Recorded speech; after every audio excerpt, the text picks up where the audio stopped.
በብርሃናማው ቤት የሙስሊሞች ልብ የዓለምን ብርት ከዓለም ከሁሉም ጥግ ተሰባስበው የሚተሙበት ቦታ።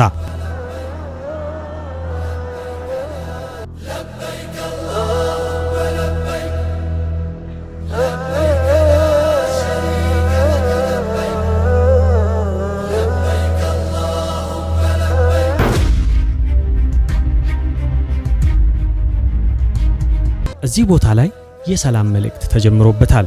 አላህ በቃሉ የሰው ልጆችን አላቅናቸው ብሎ እንዳከበረን ያከበራቸውን አማኞች እንግዳ አድርጎ ወደ ቤቱ ጠርቷል። የአላህ እንግዶችም ከመላው ዓለም ወደ ታላቁ ድግስ፣ ወደ ታላቁ ጥሪ፣ ወደ ታላቁ ቀጠሮ ጥንቅቅ ብለው በጉጉት በስስት በናፍቆት ሲጠብቁት ወደ ነበረው ወደ የዓለማቱ ፈጣሪ ቤት እንግዳነታቸውን ይዘው ወደ ተከበረው ቤት ደርሰዋል።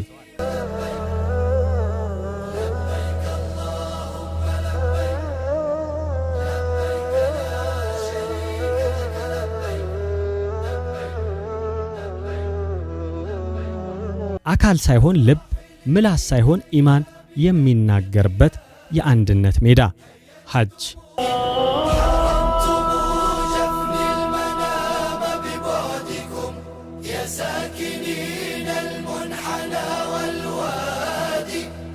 ሁሉም የአላህ እንግዶች ለመጀመሪያና ምናልባትም ለመጨረሻ ጊዜ ተገናኝተው አንድ ላይ ይቆማሉ። ከአፍሪካ የመጣው በመልኩ የጠቆረው፣ ከአውሮፓ የመጣው በመልኩ የነጻው የአላህ እንግዶች ከዘረኝነት ከቆዳ ቀለም ልዩነት ነጽተው አንድ ሆነው አንድ አይነት ልብስ ለብሰው የመጨረሻውን ዓላማቸውን ለማሳካት በሚያምር አቋም ተደርድረው በተከበረው ቤት ውስጥ እንደ ውሃ ይፈሳሉ።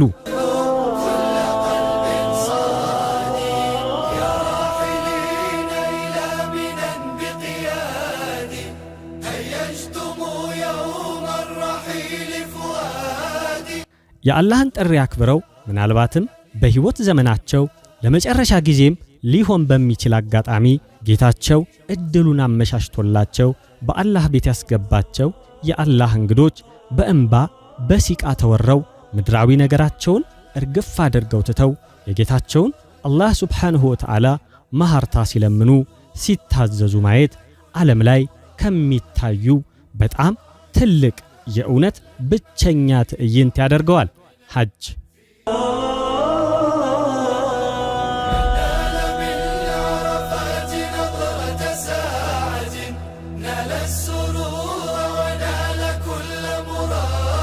እዚህ ቦታ ላይ ቪአይፒ የሚባል ነገር የለም።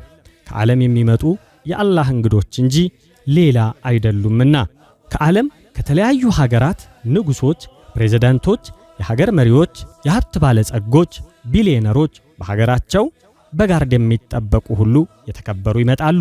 በዚያውም ልክ ምንም የሌላቸው የሐጅ ወጫቸውን እንኳን አላህ ወፍቋቸው የመጡ ምስኪኖችም ይኖራሉ። ይሁን እንጂ ለንጉስ ለባለጸጎች ተብሎ የተዘጋጀ ቦታ የለም። ምስኪኖችን እናንተ ምስኪን ናችሁ ወደፊት አትገቡም የሚላቸው የለም። ምክንያቱም የዓለማቱ ጌታ ቤት ነውና። ሐጅ ሁሉም እኩል በአንድነት አላህ ፊት እኩል ቆሞ የሚማጸንበት አላህን የሚለምንበት እጹብ ድንቅ ትዕይንት፣ የአካል ሳይሆን የነፍስ ሥራ የሚሰራበት፣ ነፍስ የምትረጋጋበት፣ ነፍስ ለወንጀሏ የምትጸጸትበት፣ ነፍስ የምትጸዳበት፣ ነፍስ ድጋሚ የምትወለድበት፣ ነፍስ የምትደሰትበት የአላህ ቤት ሐጅ።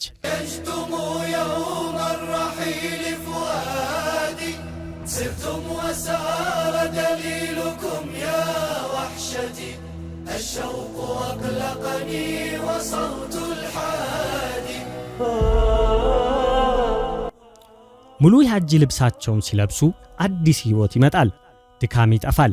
የዱንያ ዝባዝንኬ ሐሳብ ተወግዶ ለጌታቸው ክብር የሚዋደቁበት ቦታ ሐጅ የተከበረ የተቀደሰ ቦታ።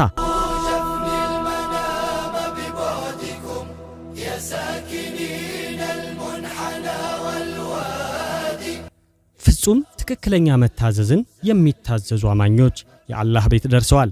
የአላህን አንድነት ይመሰክራሉ።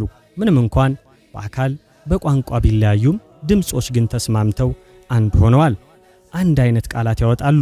ከተለያዩ የመጡ ቢሆንም እንኳን አላህ አንድ አድርጓቸዋልና ለነሱም አላህ ቃል እንደገባላቸው የአላህ እንግዶች ናቸው። እናም የአላህ እንግዶች ለአላህ ጥሪ ቤት ሲደርሱ እንዲህ ብለው ይመልሳሉ።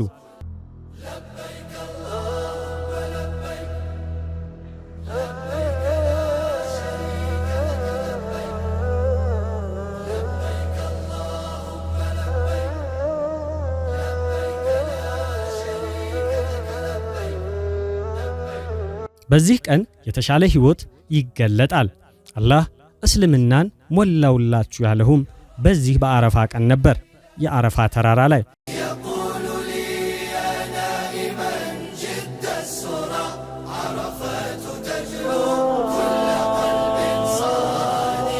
ወደ አላህ ምህረት የቸኮሉ አማኞች የአላህ እንግዶች ለዓለማቱ ፈጣሪ ለታላቅነቱ፣ ለልግስናው፣ ለማያልቀው፣ ለማይነጥፈው በየቀኑ ለሚንቧባው ምህረቱ፣ ለመሃርታው፣ ለእዝነቱ ተንበረከኩ።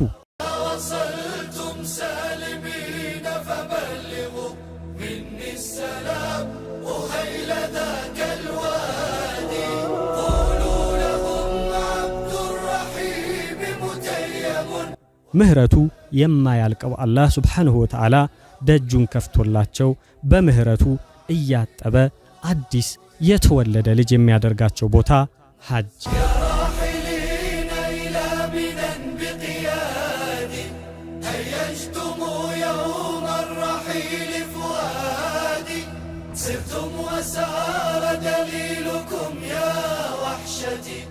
الشوق أقلقني وصوت الحادي